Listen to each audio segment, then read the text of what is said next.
YouTube? It's your girl Santana, aka Tanner, baby, you dig? And I'm back with another video, another reaction video. This one's a little different. I'm not reacting to a music video, but I'm reacting to a video. I kind of want to switch it up. I don't want to always react to music. I want to react to different videos, you know, so y'all can send me different videos. It don't have to be music. It could be a funny video. It could be a comedy video. It could be a dramatic video, drama video, whatever. Send it to me and I'm gonna react to it, you dig? Today I'm reacting to Hip Hop Daily's video, rappers that beat a murder charge, you dig? And yeah, we're gonna see which rappers caught a body and got away with it. So let's check it out.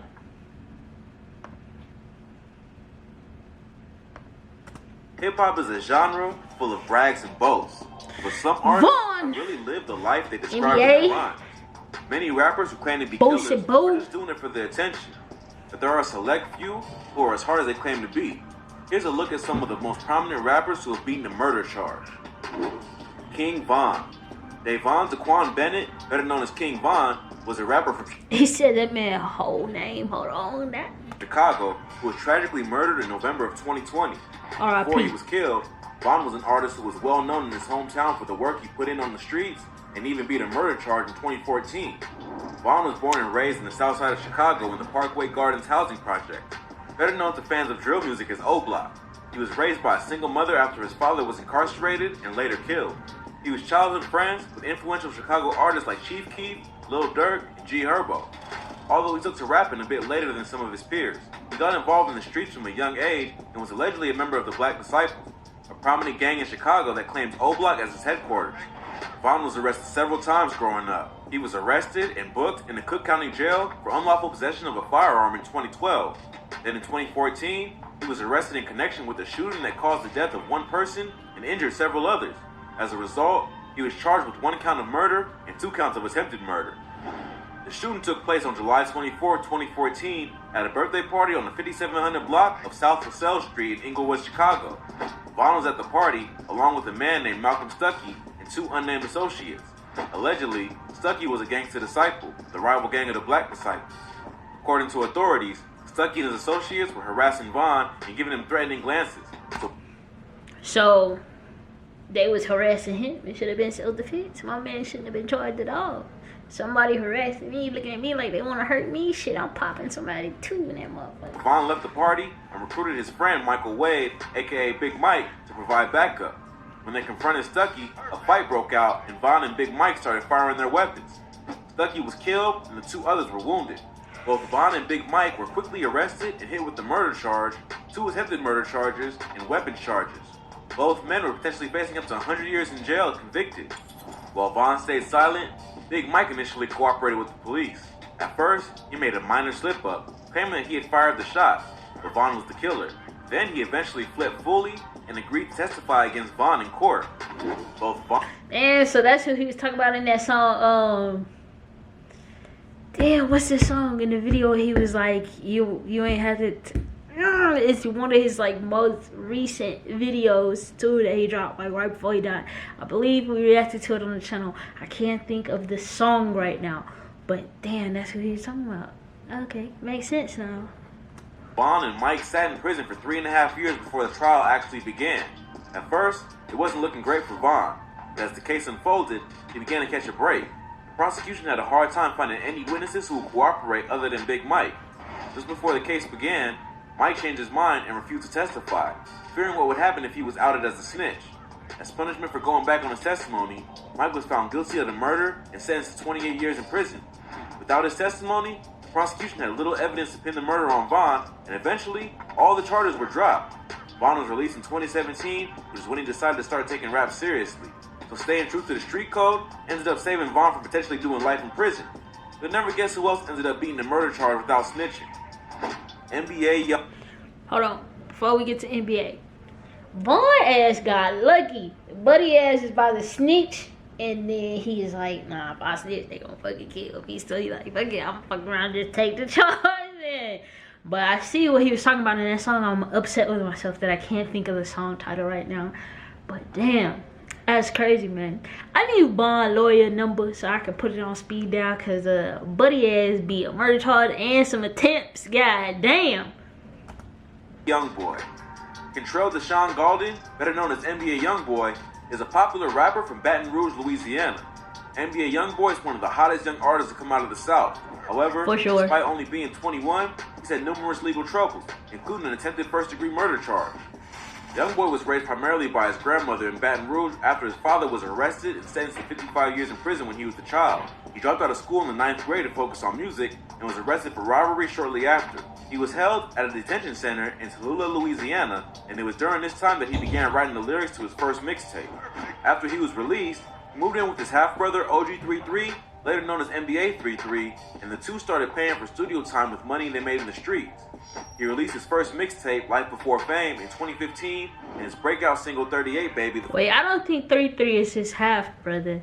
I think he just called him his brother. I think Buddy got it mixed up. He do got half-brothers, but I don't think 33 is half-brother. I don't think they have like the same daddy, because they for sure don't got the same mama.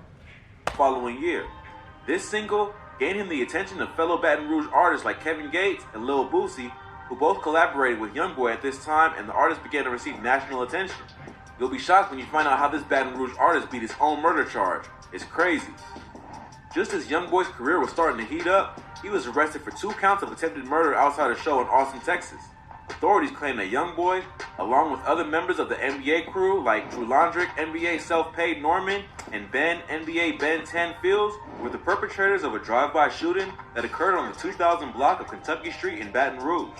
Prosecutors claim that the shooting was retaliation for the killing of Keandre Boozilla Ricks, another Baton Rouge artist who was also Youngboy's cousin.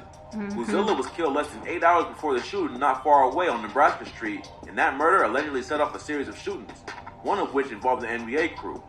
No one was killed in the shooting, but an unnamed passenger in the vehicle Youngboy was driving in was allegedly shot in the neck and brought to the hospital the same day. Youngboy spent almost 9 months in jail, but eventually copped a plea deal. On August 23, 2017, he pled guilty to the lesser charge of aggravated assault with a firearm after several record label executives showed up to testify on his behalf. He was sentenced to a 10-year suspended prison sentence and 3 years of active probation. This meant that he was able to walk. I feel like 10 years of a suspended prison, that is a lot of time to be on like probation and to be watched, because you can't, that's like Meek Mill situation. You can't fuck up now one time or you going to jail. They catch you with any little thing, you forever. Walk free after the trial. However, he would be heavily supervised and could return to prison at any moment if he slipped up. Despite his promises to the judge that he would change his ways, Youngboy has been arrested several times since the incident. However, he continues to find ways to finesse the charges and eventually had his probation for the aggravated assault terminated in December 2019. In September 2020, Youngboy was arrested for the distribution and manufacture of drugs and the possession of a stolen firearm, so his legal troubles continue to this day. But Youngboy seems to have one of the best legal teams in hip-hop, based on the number of serious charges he's faced and how easily he seems to shrug them off. He do be getting off this charge as well. The Youngboy is the only artist from Baton Rouge who has beat a murder charge. Boosie Badass also beat the death penalty in 2010 after he was arrested for first-degree murder. Man, we waiting on Boosie to get out forever, man. It's a crazy story, so stick with us. Boosie Badass. Torrance Ivy Hatch Jr., better known as Lil Boosie or Boosie Badass, is a rapper from Baton Rouge, Louisiana. Boosie grew up on West Garfield Street in South Baton Rouge. His mother was a school nurse, and his father, Torrance Hatch Sr., was allegedly involved in the street life. He was killed in 1997 in an incident Boosie attributes to street violence. Boosie has described the area he grew up in as a dangerous neighborhood, where drugs and crime run everything. After his father was killed when he was 14, he quickly got sucked into that world. Eventually, he was expelled from school and took to rapping as a way to make it out of Baton Rouge. He joined. I see a pattern here with each of these artists that we've went through so far. Something traumatic has happened to their father figure. Youngboy's father is the only one I believe still alive. He's in prison for 55 years. And then you got Von's dad who was killed. And then you have Boosie's dad who was killed. So it turns to them lead into a life or a path that, if things were different, it might not be the way that they would have turned. But we would never know because these traumatic events happened in their life. It's crazy. Joined a group called Concentration Camp with rappers Young Bleed, C-Loc, MD, and several others in the late 90s, but left to pursue a solo career in the early 2000s. He started gaining national attention after signing to Pimp C's Trill Entertainment in 2001 and producing a series of collaboration tapes with fellow Baton Rouge artist Webby that was presented by the label. After the height of his success, Boosie started to experience legal troubles. It all started in 2008 when police found marijuana and a gun in his car. He pled guilty to the charge and was sentenced to 2 years, then had that sentence doubled for violating probation while he was out on bail. Then in 2010, while serving his time for the drug charges, he was indicted for the killing of Terry Boyd and hit with an additional first degree. Damn, so he got hit with the charge of murder while in prison. That's crazy. How I kill somebody and I'm locked up? That shit don't make no sense. Murder charge. He was also hit with additional charges for allegedly smuggling drugs into prison. If convicted of all these crimes, he faced the death penalty. Boosie maintained his innocence, Louisiana for you. Although he eventually pled guilty to the drug charges. Prosecutors claim that Boosie hired 17-year-old Michael Marlowe Mike Louding to kill Boyd for $2,800 in the Baton Rouge turf war. In an interview with Vlad TV. So you mean to tell me buddy ass said I'll catch a body for $2,800? Nope. I'm gonna need more than that. You want me to catch this body? $2,800, boy?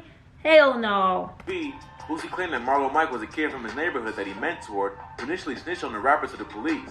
But before the trial, Marlowe Mike sent a letter to Boosie apologizing for pointing the finger at him and claiming that he wouldn't rat on him. It was later discovered that Marlowe Mike had gone on a killing spree before the Boyd murder, but one of Boosie's longtime friends, Daryl Bleak Milton, was also killed.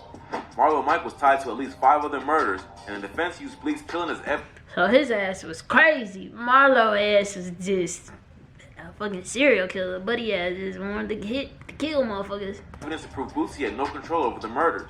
Marlowe Mike took the stand and testified on Boosie's behalf, claiming the police coerced him into implicating the rapper.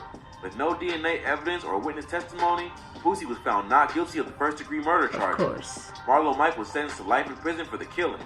Boosie still had to finish his time for the drug charges, but was eventually released in 2014. So there you have it. All 3 of these popular rappers faced serious charges and beat them by hiring the best legal teams money can buy and staying true to the street code.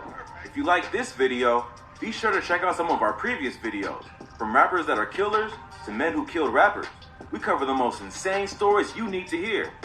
Well, that's all for today. If you enjoyed this video, go ahead and give us a thumbs up. Alright, y'all. Make sure you guys click the link down below. Go check out Hip Hop Daily YouTube channel. You know, go over there, go subscribe, go watch their videos. They make some pretty dope videos. That was only 3 rappers who beat the case, but I can name a couple more rappers who didn't beat the case. You got the Baby, you got Fredo Bang. It's a lot of rappers that done beat some bodies, you know what I'm saying, which is crazy, which, you know, the things money can buy, you know what I'm saying, the lawyers money can buy, because when you gotta get a lawyer, you can get up out of anything. You get up out of that jam, you feel me?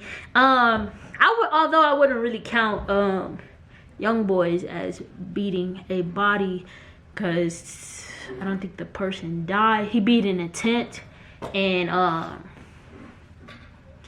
he didn't even really beat an attempt, because he did eventually have to. He did technically serve time because he was on probation and parole and shit, but I guess that's count. He didn't actually have to go to prison for it, so I guess he did beat a body. But comment down below, let me know what you think. Let me name some rappers that you know that beat a body, and yeah, man. Comment down below, like, comment, subscribe, and you already know how to think over here. Shot TV. We the gang, we the squad, we that mob. Yeah.